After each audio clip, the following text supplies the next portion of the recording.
ஸ்ரீ குருத்யோ நமஹ. அனைவருக்கும் நமஸ்காரம். இன்றைய தினம் மார்கழி மாதம் 30ஆம் நாள் பாசுரம்.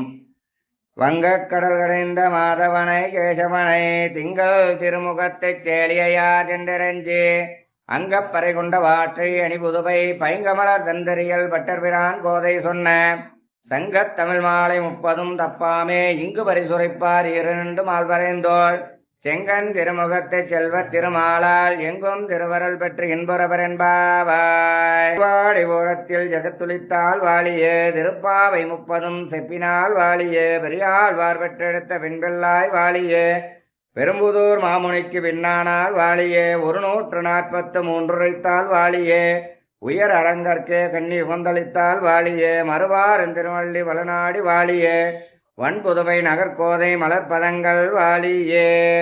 கோதை பிறந்தவோர் கோவிந்தன் வாழுமோர் ஜோதி மணிமாடம் தோன்றுமோர் நீதியால் நல்ல பக்தர் வாழுமோர் பாதங்கள் தீர்க்கும் பரமநடி காட்டும் வேதம் அனைத்தும் வித்தாகும் கோதை தமிழ் ஐந்தும் அறியாத மானிடரை வையம் சுமப்பது வம்பு. ஆண்டாள் திருவடிகளே சரணம், பெரியாழ்வார் திருவடிகளே சரணம்.